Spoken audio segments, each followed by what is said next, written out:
Kia ora guys.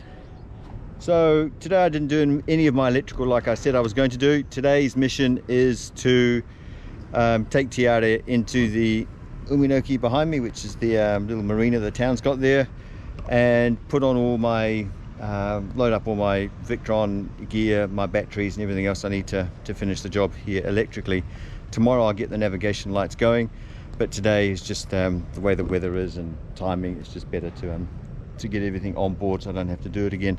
So in preparation, I've put my kayak up here. It's tied to either one of those mooring buoys there so that they don't drift off too far away.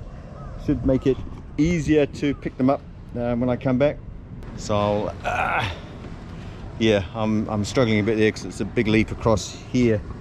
So this side here is replaced a few years ago, and this side here has finally rotted out after, I don't know, what's that, 14 years or so. So I knew I had to replace it. It was just a matter of when, and it's now. I'm going to get rid of the generator because Sam's going to be using that to paint his new boat that he's building. Righto, so about 5 o'clock I'll start the motors up, make sure they're running well, make sure forward and reverse works because it's a while since I've used them.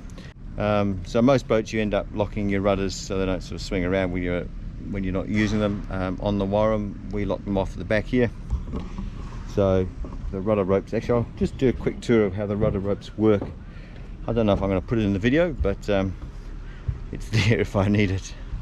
So that's our steering drum there, which is directly connected to the steering wheel there.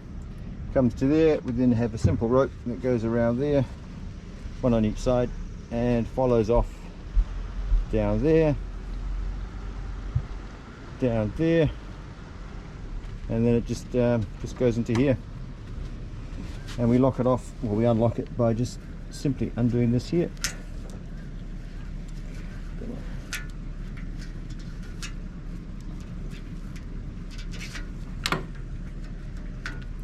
And there we go, the things just pivot. You said, trying to push them, pull them, there we go. Yeah, so it's just simple pivot there on this bar, this tie rod between the two rudder. Look at the size of that bird poop. There's my hand. I honestly don't know what, I've never seen the bird that size up here. I don't know if it's some mythical creature that comes and shits on my boat every evening, but geez, they've got to be big. It's going to do a bit more tidying up, organising, making sure all the motors are good, and then we'll head off over to the marina.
Righto, so mission accomplished.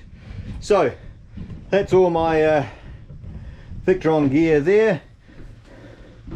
So isolation transformer, multi-plus charger inverter, a couple of big solar things, smaller ones here, battery monitors, all my BMS equipment.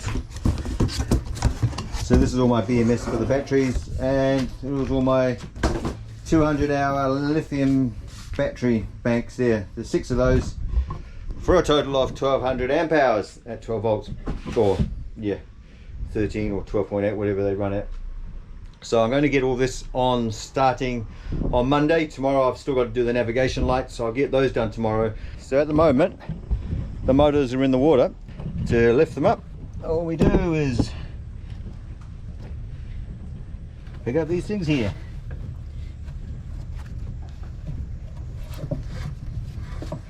Ish.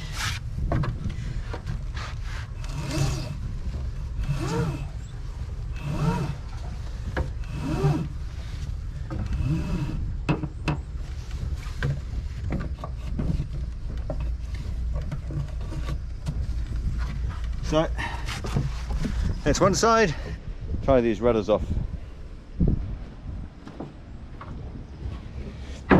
Yeah, bring it over to the center, which is around here. It's about the center there. Put this side on, bring it all the way across. Boom. Put that there. Yeah, I could probably do a more secure way of doing this, but at the moment, I mean, it's survived years like this, but I'm still never exactly happy with it. And I'm trying to do this one-handed, which doesn't help. Yeah, get in there. Stay in there. Alrighty. So there we go. This locks the rudders off. It's just such a simple, no fuss way of doing it. Everything's visible. You can see everything. You can see when things go bad or about to go bad. Right. So those rudders are now locked in. They're not going anywhere. They point the right direction. I've just got this side to pull up.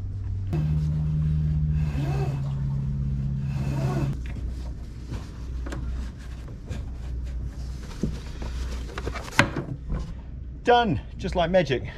So I'll show you what those look like, and I'll let the ladder at the back down so we can just climb down it quickly.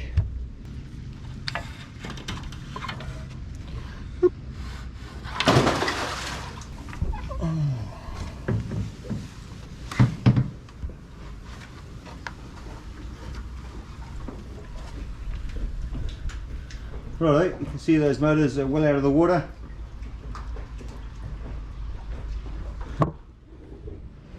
It's an absolutely brilliant idea. So when you're at harbour or anything like that, or you're just sitting around, there's no growth on them because they're out of the water. They're just out. Also, when you're sailing along and you're not, they're not catching anything. There's nothing to catch on. So yeah, normally you can pick up all sorts of shit in the water, nets and all sorts of things, if they're in the water. All boats do. But with these lifted out, we just provide, just present a completely smooth profile underneath. Even now, the rudder gap has a little overhang going back, so nets will just slide. They won't get caught in the gap between the rudder and the main hull. So we can just slide over nets, all sorts of things. It's just becomes a non-issue. It's a really big deal, especially when you're sailing in you know, coastal waters, or especially around Southeast Asia. There's nets everywhere, and in Japan as well. We just tend to slide right over them. Anyway, that's me for the day. I'm not going to show you me raising fenders and things. That's just well, it's just raising fenders. We'll see you later, guys. Bye.